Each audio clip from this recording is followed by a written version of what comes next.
Mesdames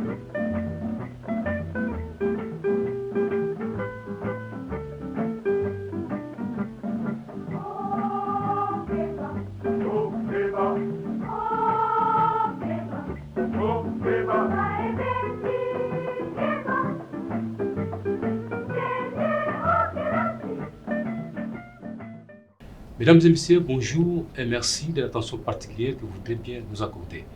Aujourd'hui, nous avons le réel plaisir de vous entretenir sur l'une des directions du ministère de l'enseignement primaire, secondaire et technique qui fait des chemins au quotidien. Vous en doutez, il s'agit bel et bien de la direction des archives, nouvelles technologies de l'information et de la communication d'Antique en cycle. Et pour en parler, je reçois M. Christian Louzaïdio, directeur chef des services de l'Antique. M. Christian Louzaïdio, bonjour. Bonjour monsieur le journaliste et très distingué chef de bureau. Et merci directeur d'avoir accepté notre invitation avec plaisir. Je vous en prie. Monsieur le directeur, s'il vous était demandé de pouvoir dresser des bilans de l'année 2022 pour votre direction, quelles en seraient les grandes lignes? Merci beaucoup pour la question monsieur le journaliste. Comme vous le savez, nous sommes dans l'administration. Le programme, le projet d'une direction est élaboré sous forme d'une feuille de route. Donc s'il faut dresser un bilan, c'est conformément à la feuille de route. S'il faut être sincère envers vous, c'est que pour l'année 2022, le bilan est positif parce que certains objectifs ont été atteints, mais d'autres ont été reportés pour l'année 2023. Et mais donc nous sommes sortis de cette année avec la mention satisfaction d'une manière générale. Directeur, avec ce bilan, pouvez-vous dormir sur vos lauriers? Je ne pense pas. L'heure est au travail. Nous avons à la tête de ce ministère un grand manager, son Excellence Tony Mwamba-Kazadi, professeur Tony Mwamba-Kazadi, qui lui accomplit fidèlement la vision du chef de l'État. Il est venu à l'EPST avec deux grands axes stratégiques.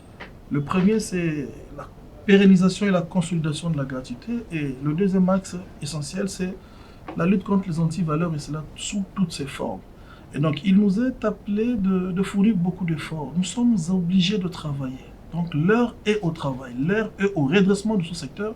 Donc, je ne pense pas qu'avec ce bilan, nous pouvons nous dire que, ok, ça va et que nous pouvons dormir. Non, au contraire, nous sommes en train de faire de toutes nos faiblesses de points forts aujourd'hui pour que nous puissions accompagner avec efficacité la vision du chef de l'État et donc prônée par le ministre Tony Mwamba-Kazadi.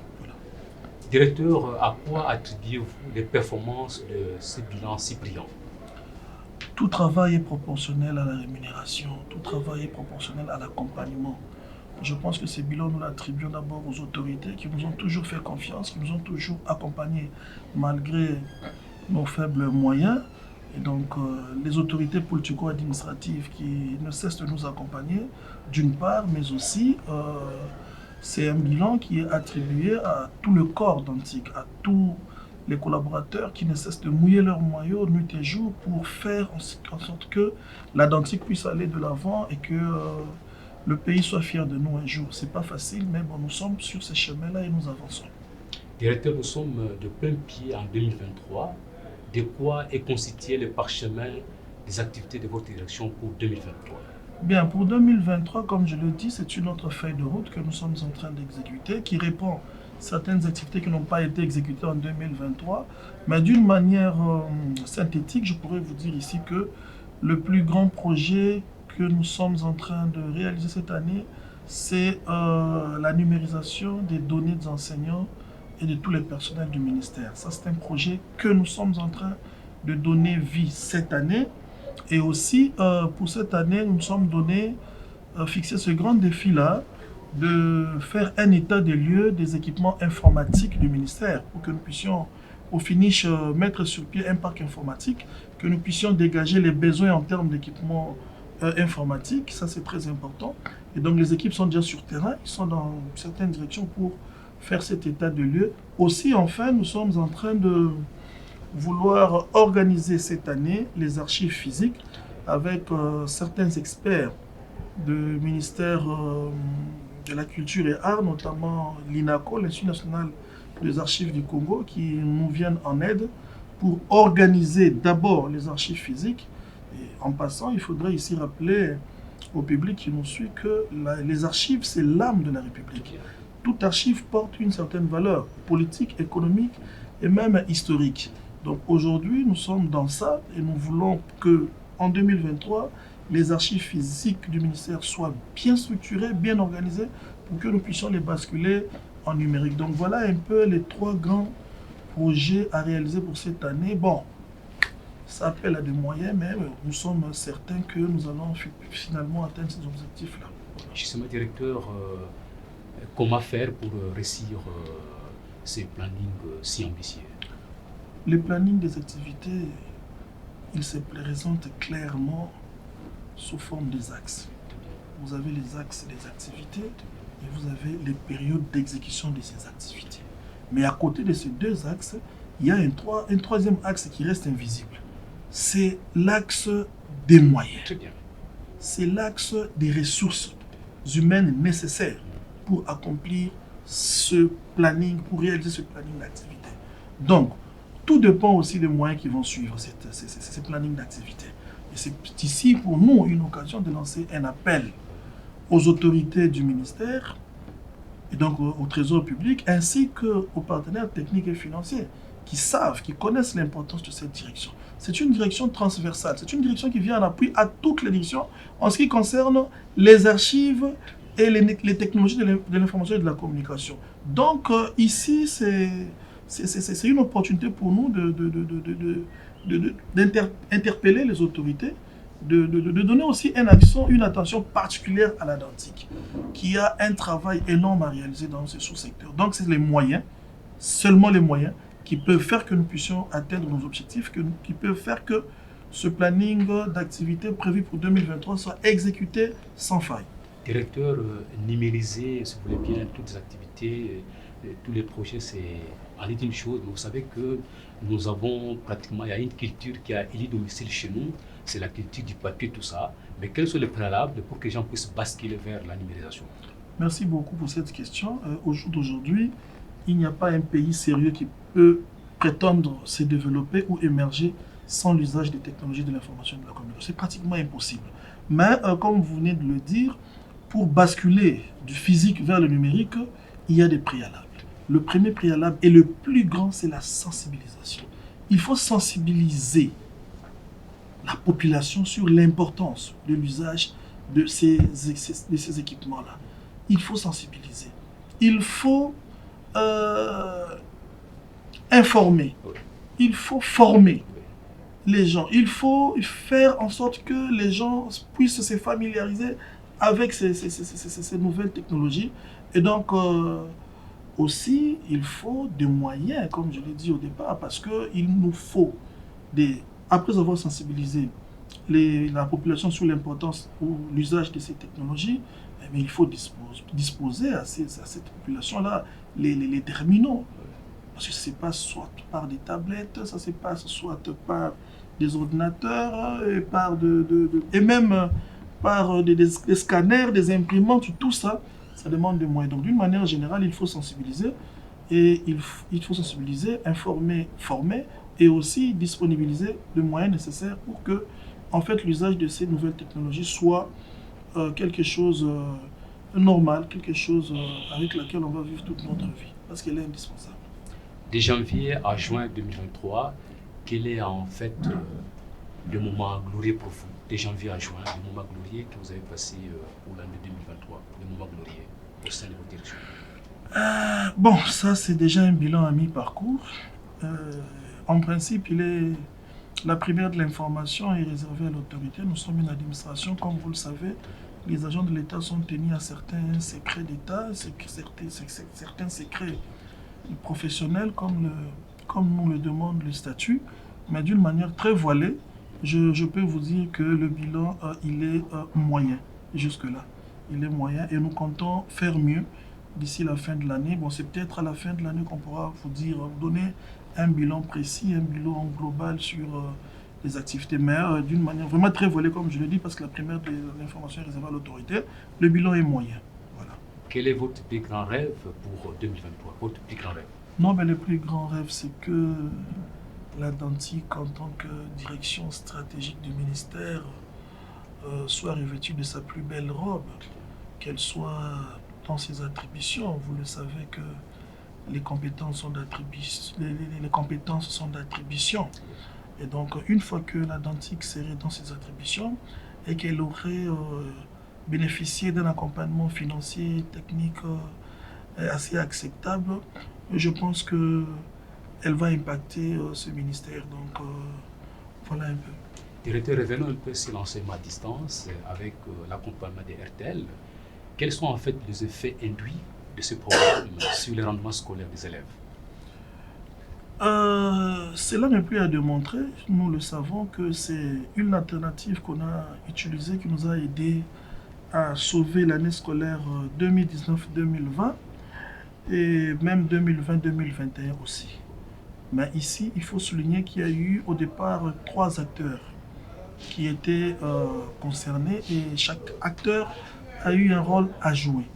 Le premier grand acteur, c'était le gouvernement congolais via le ministère de l'EPST, qui lui avait le rôle de sensibiliser les populations, sensibiliser les provinces ciblées sur l'importance de l'enseignement à distance et aussi vulgariser les différents textes irrélatifs.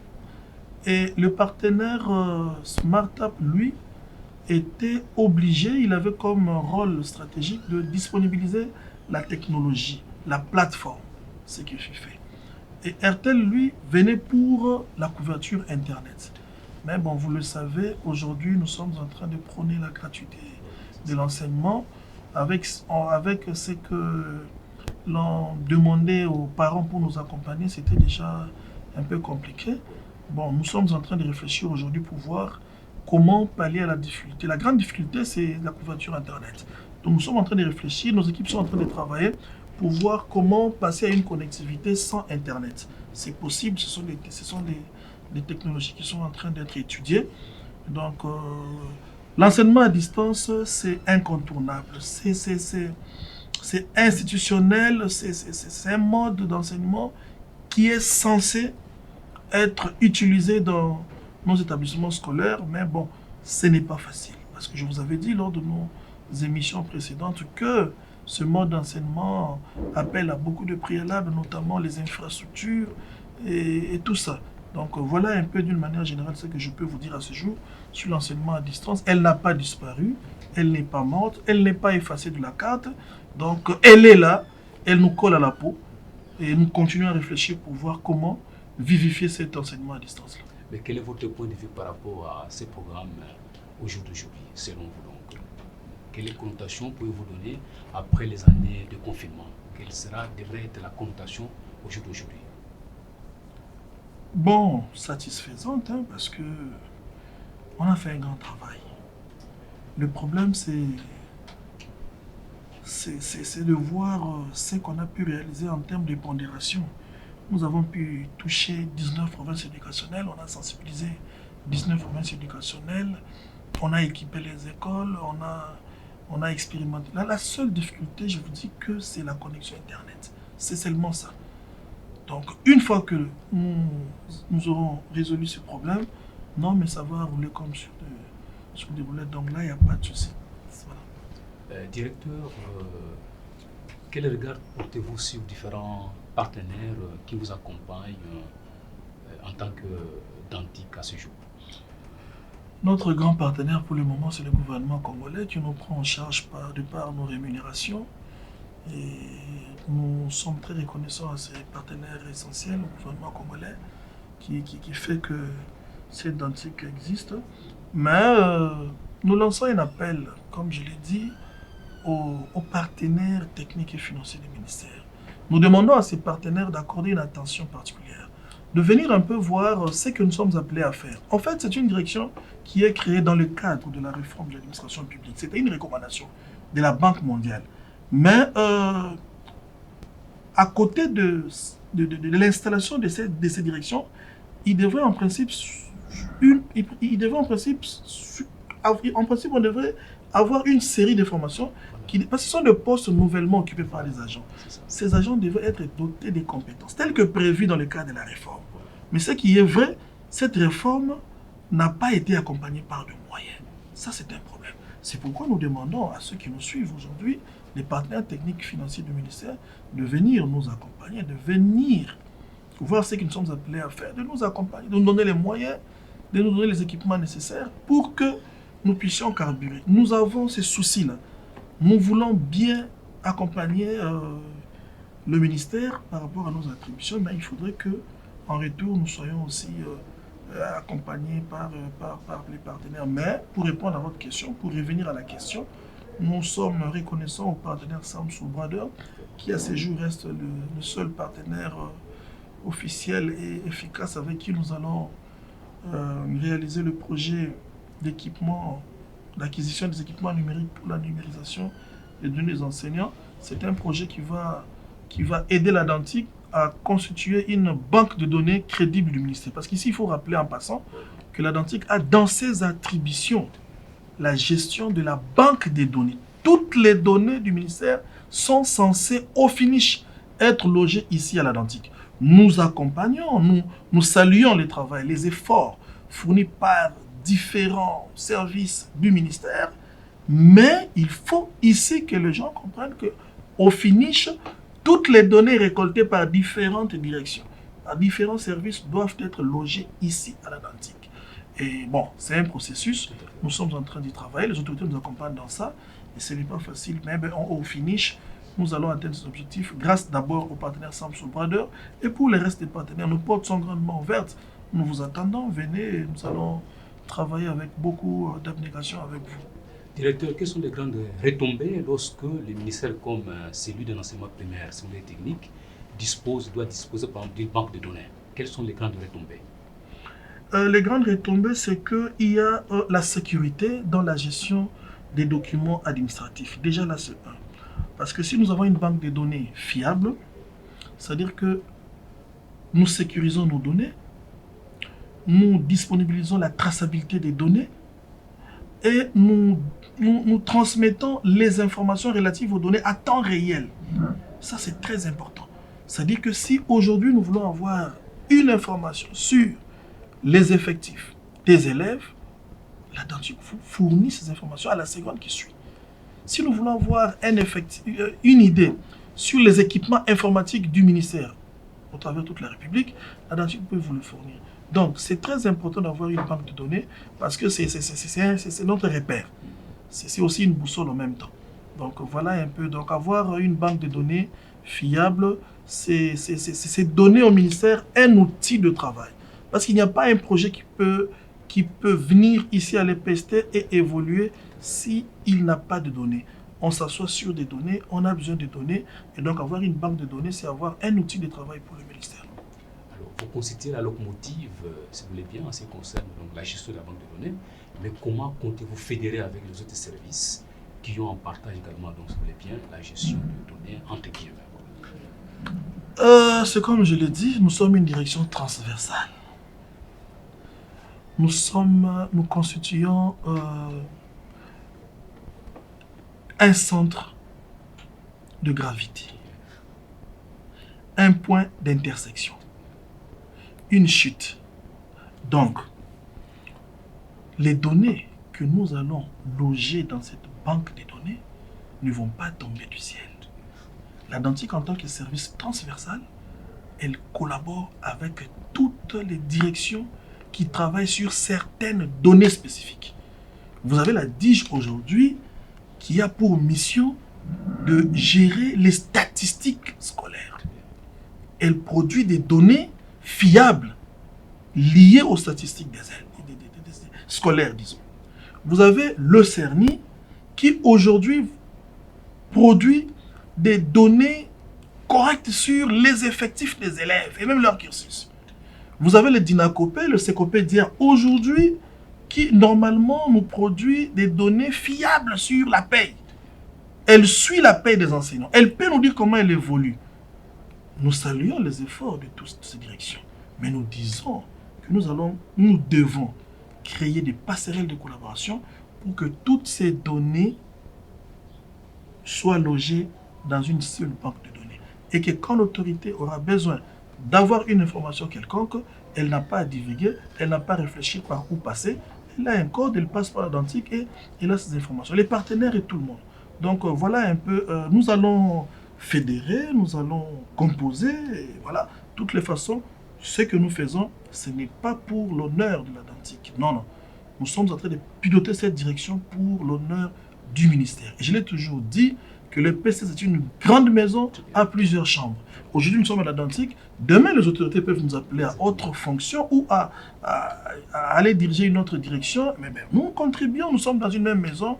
Et tout ce que nous faisons, c'est pour l'honneur de notre maison, qui est pilotée par Madame le secrétaire général comme patron de l'administration, Madame Christine Nepanepa, que je salue en passant, et aussi chapeautée par le meneur en toge, le gardien de la gratuité, son Excellence le professeur Tony Mwamba Kazadi, qui depuis son arrivée à la tête de ce ministère, nous sommes des humains, les humains reconnaissent difficilement les efforts des autres, mais s'il faut être sincère et sérieux, nous pouvons ici nous dire que ce ministre a apporté un vent. Il est venu bouger les choses. Les lignes bougent quand même. Non, les lignes bougent, qu'on se les dise. Et donc ça, nous saluons ces efforts-là et voilà. Directeur, quels sont les obstacles qui peuvent s'ériger en écueil sur votre chemin de parcours en 2023? Bon, il y a des gens qui vous diront que la vie est un combat. Mais bon, moi j'ai toujours dit que la vie n'est pas un combat. C'est un jeu dont il faut connaître les règles. Les difficultés, nous vivons avec. Mais le plus important, en tant que responsable de structure, c'est de voir comment apporter des solutions face aux problèmes. Donc, je ne sais pas identifier ici. Vous listez les difficultés, mais je suis conscient qu'elles sont là et qu'elles nous collent à la peau. Mais moi, en tant que responsable, tout ce que je sais faire, c'est de voir comment mettre sur pied des solutions qui vont faire face aux problèmes qui peuvent surgir à tout moment. C'est ça être un leader, un manager averti. Comment voyez-vous l'avenir de votre direction? Je ne suis pas un prophète, mais les indicateurs démontrent suffisamment que c'est une direction qui est en train de grandir. Elle est en train de grandir. D'où nous l'avons eu, par rapport à là où nous sommes, on a essayé de faire un pas. Même si c'est un seul pas, je suis sûr et certain qu'un deuxième et un troisième suivront. Et donc, pour revenir à la question, je pense bien que l'avenir est radieux, l'avenir est merveilleux. Et je crois à cet avenir-là. Et nous allons le constater très bientôt. Je suis très optimiste, voilà. Quels sont les ingrédients que vous mettez en place pour atterrir en douceur en décembre 2023? Ben, nous faisons des efforts pour conscientiser nos agents, nos collaborateurs. Nous leur disons que demain sera mieux qu'aujourd'hui. Mais pour que les choses changent, il faudrait que nous puissions prendre conscience de ce que nous sommes appelés à faire. Parce que l'avenir dépend de nous-mêmes. Ensemble, nous sommes forts. Je l'ai toujours dit et je le dirai toujours à mes agents. Je saisis cette opportunité pour leur lancer à eux aussi ce message. C'est que nous devons travailler. Nous devons travailler avec beaucoup d'abnégation, beaucoup de dévouement pour que notre avenir soit meilleur. Si vous croisez les bras, personne ne viendra vous faire avancer. Nous devons travailler, nous devons bouger. Qui veut peut, comme on l'a dit. Et donc si jeunesse savait, vieillesse pouvait. Voilà. Un message, un souhait, une recommandation, peut-être à ceux-là qui vous suivent présentement avant de boucler notre interview? Le message le plus important, c'est traduit en remerciement. Je tiens sincèrement, avec tout mon cœur, à remercier le ministre professeur Tony Mwamba, gardien de la gratuité, pour la confiance qu'il ne cesse de mettre en nous et aussi pour son accompagnement efficace par rapport à nos attributions, par rapport à la vie même de la direction. À côté aussi, je remercie Madame le secrétaire général, Madame Christine Nepanepa Kabala, qui elle aussi fournit beaucoup d'efforts. Elle fournit beaucoup d'efforts pour nous accompagner. Et pour le reste, restons optimistes. Restons optimistes car l'avenir est rassurant. restons optimistes. Je suis optimiste et je demande à tous mes collaborateurs de rester aussi optimistes. À vous, partenaires qui viendraient nous soutenir, soyez optimistes parce que demain sera mieux qu'aujourd'hui. Voilà le grand message d'aujourd'hui. Donc nous sommes là en train de travailler, nous continuons à mouiller nos maillots, nous continuons à réfléchir pour voir comment accompagner la vision du chef de l'État, comment accompagner la vision du ministre Tony Mwamba Zadi, comment contribuer tant soit peu à l'amélioration de la qualité de l'enseignement. Nous sommes assis sur la stratégie sectorielle, nous sommes assis sur les 3 axes. La Dantic accompagne le ministère sur les 3 axes. L'accès, la rétention, la qualité et la bonne gouvernance. Voilà. Mesdames et messieurs, nous voici arrivés à la fin de notre émission entièrement consacrée à la direction des archives, nouvelles techniques de l'information et de la communication d'Antic en cycle. Et pour en parler, j'ai recevé M. Christian Louzayadio, directeur chef des services, qui fournit beaucoup d'efforts pour que sa direction puisse briller davantage. Quant à moi, il ne me reste qu'à vous souhaiter bonne suite des programmes. C'est votre chaîne préférée, la RTNC. Merci de l'attention soutenue et à la prochaine. Merci, directeur.